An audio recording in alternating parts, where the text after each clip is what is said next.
And I hope I'm still, in 3 years, I hope what remains the same is still like my enthusiasm for teaching. I think, when I started teaching, like my biggest fear was that, when I become a middle-aged man, that I become a burnout, or I become like some of the burnout teachers that I had in high school and just lose all enthusiasm. So I'm pretty happy that, but the midpoint of my career, I still love my job, and I still enjoy waking up in the morning to show up to work. And I just hope even 3 years from now, that level of enthusiasm is still the same.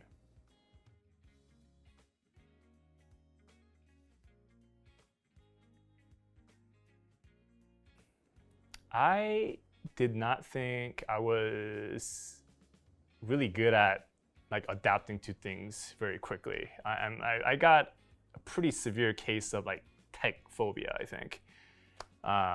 You know, I was probably one of the last persons to ditch the cassette tapes and switch over to CD. I didn't do that until like 1995.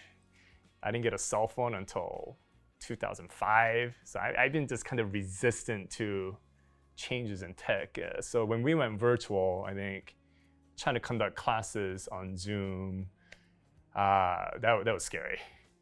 But I think, it's been about 6 months now, and I think I finally feel comfortable in doing stuff online and just being able to teach online. So I've been kind of proud of myself for my ability to adapt with something that I was very scared of. So I think that's gonna make me more willing to like try other stuff that I've been like afraid of. Like when I learn about all these new programs stuff, I'm always like kind of scared to jump into those things. But I think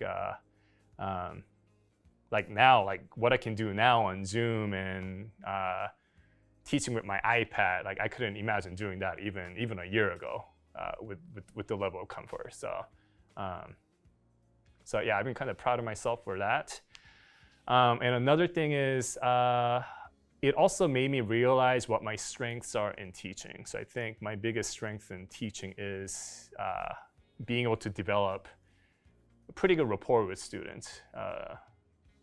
Taking the extra time to get to know them. And I think starting school virtually this year, just not being able to develop the rapport with students, that's impacted, I think, that's impacted my instruction quite a bit. I think all the things like, all the educational theory stuff, all that's important, but I think if the students don't feel comfortable in the classroom, like none of that matters.